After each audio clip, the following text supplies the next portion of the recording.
నమస్తే. Welcome to Andhra Prabha. నేను లక్ష్మి.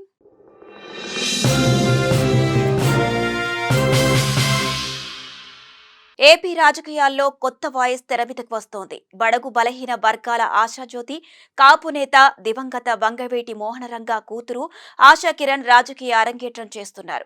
ఆంధ్రవాణిలోని పల్లె పల్లెలో కాపు సామాజిక వర్గం ఆరాధ్య దైవంగా భావించిన వంగవీటి మోహనరంగ జనం మదిలో చిరస్మరణీయుడే. ఆయన ఆశయం లక్ష్యంగా ఆయన వారసత్వం ప్రజల్లో 3 దశాబ్దాల అనుబంధం వీడనిది. కానీ రాధారంగ మిత్ర మండలిలో అంతర్గత విభేదాలతో కాపు సామాజిక వర్గం విభిన్న మార్గాల్లో పయనిస్తున్న వేళ దివంగత వంగవీటి మోహనరంగ కుమార్తె ఆశా కిరణ్ తాజాగా రాజకీయ ప్రవేశాన్ని ప్రకటించారు.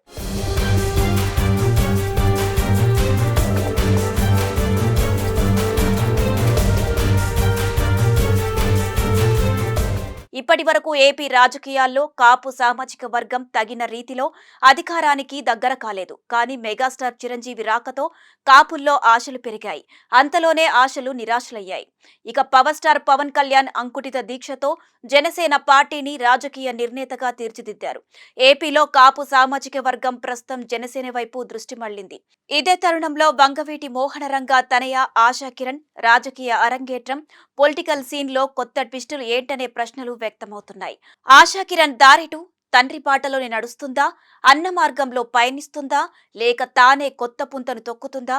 ఇవి ప్రస్తుతం ఏపీలో గ్రామ గ్రామాన కాపు వర్గాలను ప్రశ్నలతో ఉక్కిరిబిక్కిరి చేస్తున్నాయి.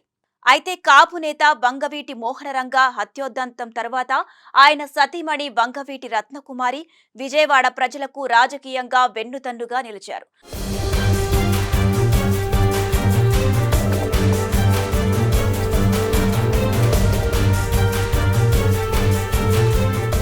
కాంగ్రెస్ పార్టీకి బెజవాడ అధినేత్రిగా ఎదిగారు. ఆ సమయంలోనే తన బిడ్డలు రాధా, ఆశను ఎట్టి పరిస్థితుల్లోనూ రాజకీయాల్లోకి రానివ్వను అని శపథం చేశారు. వంగవీటి రాధా రాజకీయ ప్రయాణాన్ని అడ్డుకున్నారు. ఎన్నికల్లో వ్యతిరేకంగా ప్రచారం చేశారు. 2 సార్లు ఎమ్మెల్యేగా పనిచేసిన రత్నకుమారి క్రమేపీ కాపు వర్గాలకు దూరమయ్యారు. ఇక వంగవీటి రాధాకృష్ణ పరిస్థితి పరిశీలిస్తే వంగవీటి రంగా తనయుడుగా, కాపు వర్గం ఆశా జ్యోతిగా 2004లో కాంగ్రెస్ పార్టీ తరపున విజయవాడ తూర్పు నియోజకవర్గం నుంచి ఎమ్మెల్యేగా గెలిచారు. 2008లో ప్రజారాజ్యం పార్టీలో చేరారు. 2009 ఎన్నికల్లో ఓడిపోయారు. 2014లో వైసీపీలో చేరారు. కానీ ఎన్నికల్లో ఓడిపోయారు. 2019లో తెలుగుదేశం తీర్థం పుచ్చుకున్నారు. గత 6 ఏళ్లుగా రాజకీయ మనుగడలో రాధాకు అడ్డంకులు తప్పడం లేదు. కనీసం ఎమ్మెల్సీ దక్కలేదు. పార్టీలో రాష్ట్ర స్థాయి పదవి లభించినా కనీసం ఒక్క కార్పొరేషన్ చైర్మన్ పదవి కూడా లభించలేదు. అయితే జనసేన దూకుడు పెరుగుతోంది. 100% స్థానాల్లో విజయం సాధించడమే కాదు, అధికారంలోనూ కీలక బాధ్యతలు అంటుకుంటున్నారు. ఇక రాబోయే 10 ఏళ్లలో జనసేన మరింత అగ్రస్థానంలో నిలబడడం ఖాయం. ఇది రాజకీయ విశ్లేషకుల అంచనా.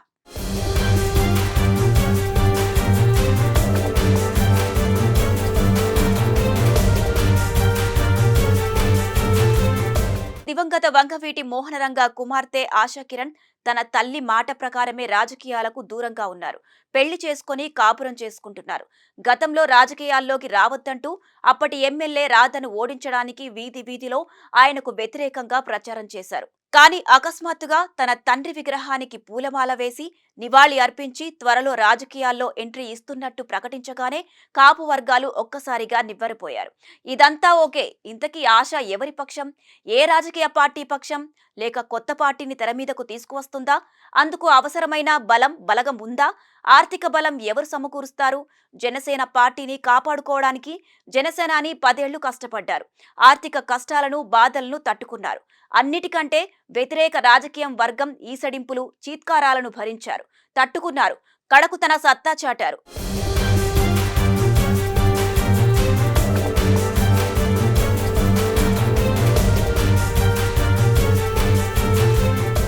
ఇక మహానేత వంగవీటి రంగ తనయ ఈ రాజకీయ పోకడలను ఎలా తట్టుకుంటుంది? అసలు ఆమె పొలిటికల్ ఎంట్రీకి కారణాలేంటి? ఏపీలో ఏకమవుతున్న కాపు వర్గాలను చీల్చటమే లక్ష్యమా? జనసేనను బలహీనపరచటమే లక్ష్యమా? ఈ వ్యూహం ఎవరిది? తెలుగుదేశం పార్టీదా? వైసీపీ సరికొత్త తంత్రమా? కొత్తగా మూడో శక్తి ఆవిర్భవిస్తోందా? ఈ ప్రశ్నలకు సమాధానాలున్నాయి, కానీ ఆలస్యంగా వెలుగు చూస్తాయి. ఇప్పటికే తెలుగుదేశం పార్టీ వంగవీటి రాధాకృష్ణను ఒక బంటుగా ప్రయోగించింది. రంగా అభిమానులను వైసీపీ దరి చేరనివ్వకుండా బ్రేక్ వేసింది. ఇక ఉయ్యూరులోని వంగవీటి వారసులను వైసీపీ తన శిబిరంలోకి చేర్చుకుంది. గత ఎన్నికల సమయంలో వంగవీటి చలపతి తనవేడు వైసీపీలో చేరారు. కానీ టికెట్లు లభించలేదు. ఇక్కడే వంగవీటి వారసుల్లో అంతర్గత కుమ్ములాటలు బహిర్గతమయ్యాయి. మోహన రంగాకు అసలు సిసలు వారసుడి నేనే అని మాజీ ఎమ్మెల్యే రాధాకృష్ణ తన రాజకీయ ప్రయాణం చేస్తుంటే రంగా మిత్రమండలి ఆయన అడుగుజాడల్లో నడుస్తోంది.